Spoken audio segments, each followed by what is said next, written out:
ರಾಜ್ಯದ ಶಕ್ತಿ ಕೇಂದ್ರ ವಿಧಾನಸೌಧ ಇಲ್ಲಿ ನೂರಾರು ಜನರು ಸಾರ್ವಜನಿಕರು ಬರ್ತಾರೆ. ಜೊತೆಗೆ ರಾಜ್ಯದ ಆಡಳಿತ ಕೇಂದ್ರ ಕೂಡ ಇಲ್ಲೇ ಇರುತ್ತೆ.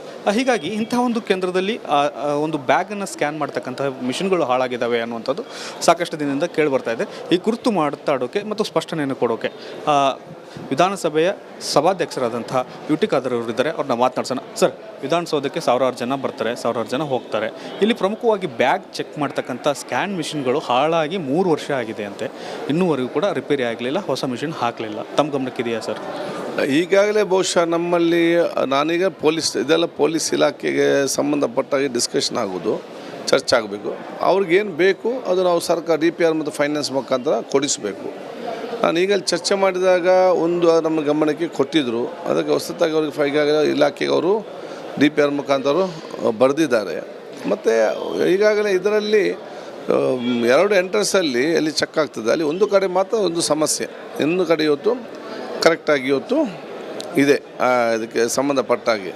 ಮತ್ತು ಅದಕ್ಕಾಗಿ ಸೆಷನ್ ಟೈಮಲ್ಲಿ ನಾವು ಹೆಚ್ಚುವರಿಯಾಗಿ ಬಹುಶಃ ಪೊಲೀಸ್ ಇಲಾಖೆಯವರು ನಮ್ಮ ರೆಂಟೆಡ್ ಇದರಲ್ಲಿ ಕೂಡ ಅದನ್ನು ತಗೊಳ್ತಾ ಇದ್ದಾರೆ. ಸೊ ಅಲ್ಲಿ ಒಂದು ಅದು ಸರಿ ಇಲ್ಲದಿರೋದು ನನ್ನ ಗಮನಕ್ಕೆ ತಂದಿದ್ದರು. ಹೊಸದಾಗಿ ಅವರು ಆರ್ಡ್ರನ್ನು ಮಾಡಿದಾಗ ಕೂಡ ಹೇಳಿದ್ದಾರೆ. ಅದು ಚೆಕ್ ಮಾಡಲಿಕ್ಕೆ ಯಾವುದೇ ಸಮಸ್ಯೆ ಇವತ್ತು ಇಲ್ಲ ಅಂತ ಕಾಣ್ತದೆ. ನನಗೆ ಆ ರೀತಿ ಯಾವುದೇ ಅಭಿಪ್ರಾಯ ನಮಗೆ ಬರಲಿಲ್ಲ. ಸರ್, ನಮಗೆ ಪೊಲೀಸ್ಗಳ ಮಾಹಿತಿ ಅಂತಕ್ಕಂಥದ್ದು ಎಲ್ಲಿ ಕೂಡ ಮಿಷನ್ಗಳು ಸರಿಯಾಗಿಲ್ಲ ಅನ್ನುವಂಥದ್ದು ಒಂದು.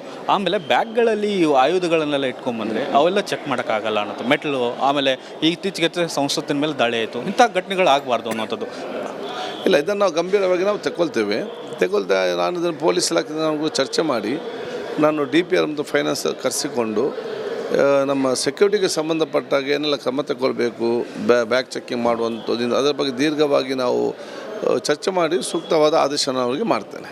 ಕಳೆದ 3 ವರ್ಷಗಳಿಂದ ಈ ಸಮಸ್ಯೆ ಇದೆ. ನಿಮ್ಮ ಸರ್ಕಾರ ಈಗ ಬಂದಿದೆ ಹೊಸದಾಗಿ, ಒಪ್ಕೊಳ್ಳೋಣ, ನೀವು ಇತ್ತೀಚೆಗಾಗಿದ್ದೀರಿ ಅನ್ನುವಂಥದ್ದು. ಆದರೆ 3 ವರ್ಷದಲ್ಲಿ ಜನರ ಒಂದು ಸಮಸ್ಯೆಗಳು ಈ ಥರದ ಏನಾರು ಅವಘಡಗಳ ಸಮಸ್ಯೆ ಇದ್ದರೆ ಒಂದು ಕಪ್ಪು ಚುಕ್ಕೆ ಅಲ್ವಾ ಸರ್ ಅಂತ? ಅಲ್ಲೇ ಅದನ್ನೇ ನೀವು ಏನೆಲ್ಲ ಒಂದು ಅತ್ಯುತ್ತಮವಾದ ವಿಚಾರ ನಮ್ಮ ಗಮನಕ್ಕೆ ತಂದಿದ್ದೀರಿ. ನಾನು ಸಂಬಂಧಪಟ್ಟಂಥ ಪೊಲೀಸ್ ಇಲಾಖೆ ಜೊತೆ ಮಾತಾಡಿಕೊಂಡು ಮತ್ತು ಸಂಬಂಧಪಟ್ಟ ಇಲಾಖೆ ನೋಡಿಕೊಂಡು ಇದು ಹೇಗೆ ಸರಿಪಡಿಸೋಕ್ಕೆ ಸಾಧ್ಯ ಇದೆಯೋ ನಾನು ಕೆಲಸ ಮಾಡ್ತೇನೆ. ಇನ್ನೊಂದು ಕೊನೆಯದು ಸರ್, ಕಳೆದ ವರ್ಷ 5ನೇ ತಿಂಗಳಲ್ಲೇ ಇದಕ್ಕೆ ಒಂದು ಟೆಂಡರನ್ನು ಕರೆದಿದ್ದಾರೆ. ಇಲ್ಲಿವರೆಗೂ ಕೂಡ ಟೆಂಡರನ್ನು ಒಂದು ಪಾಸ್ ಆಗೋದಾಗಲಿ ಅಥವಾ ಟೆಂಡರ್ ಕ್ರಮ ಆಗಲಿ ಯಾವುದೂ ಆಗಿಲ್ಲ ಅನ್ನುವಂಥದ್ದು ಕೂಡ. ಮತ್ತೆ ಈಗ ಸೆಷನ್ ಬರ್ತಾ ಇದೆ ಫೆಬ್ರವರಿ ತಿಂಗಳಲ್ಲಿ, ಅದರೊಳಗಾಗಿ ಆಗುವಂಥ ಕೆಲಸಗಳು ಆಗಬಹುದಾ ಅನ್ನುವಂಥ ಸರ್? ಅದು ಯಾಕೆ ನನಗೆ ಟೆಂಡರ್ ಕರೆದದ್ದು ಗೊತ್ತಿಲ್ಲ, ಅದನ್ನು ಇದು ಕೂಡ ನಮ್ಗೆ ಯಾವುದು ಕೂಡ ವಿಚಾರ ಕೂಡ ಇವತ್ತು ಗೊತ್ತಿಲ್ಲ.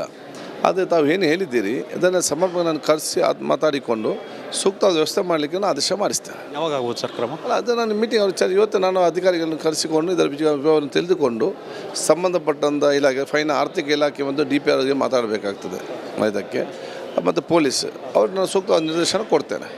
Thank you. ಇದಿಷ್ಟು ಸ್ಪೀಕರ್ ಆದಂತಹ ಯುಟಿ ಖಾದರ್ ಅವರ ಮಾತು. ಏನು ವಿಧಾನಸೌಧದಲ್ಲಿ ಈ ಥರದಂಥ ಸಮಸ್ಯೆ ಇರುವುದಂಥದ್ದು ನಿಜ. ಸ್ಕ್ಯಾನಿಂಗ್ ಮಿಷಿನ್ಗಳು ಇಲ್ಲ. ಇದೊಂದು ಸೂಕ್ತವಾದಂಥ ಬೇಡಿಕೆ ಕೂಡ ನೀವು ರಿಪಬ್ಲಿಕ್ ಟಿವಿಯಿಂದ ನನ್ನ ಗಮನಕ್ಕೆ ತೆಗೆದುಕೊಂಡ್ಬಂದಿದ್ದೀರಿ. ಆ ಒಂದು ಏನು ಸ್ಕ್ಯಾನ್ ಮಿಷಿನ್ಗಳು ಹಾಳಾಗಿದ್ದು ಗಮನಕ್ಕೆ ನನಗೂ ಕೂಡ ಇರಲಿಲ್ಲ. ಆ ಒಂದು ಗಮನಕ್ಕೆ ತರುವಂಥದ್ದು ಮತ್ತು ಅಧಿಕಾರಿಗಳ ಜೊತೆ ಮೀಟಿಂಗ್ ಮಾಡಿ ತತ್ಕ್ಷಣವೇ ಇದಕ್ಕೆ ಒಂದು ಕ್ರಮ ತೆಗೆದುಕೊಳ್ಳುವಂಥ ಕೆಲಸವನ್ನು ಮಾಡ್ತೇವೆ. ಯಾವುದೇ ಅವಘಡಗಳು ಆಗದಂತೆ ಒಂದು ಎಚ್ಚರಿಕೆ ಕ್ರಮವನ್ನು ವಹಿಸ್ತೇನೆ ಅನ್ನುವಂಥ ಮಾತನ್ನು ಸ್ಪೀಕರ್ ಯುಟಿ ಖಾದರ್ ಅವರು ಹೇಳ್ತಾ ಇದ್ದಾರೆ. ಕ್ಯಾಮ್ರಾಮನ್ ಕೃಷ್ಣ ಜೊತೆ ಬಸವರಾಜ್ ರಂತಿಮಠ್, ರಿಪಬ್ಲಿಕ್ ಕನ್ನಡ. ಇದು ನಿಮ್ಮ ಧ್ವನಿ.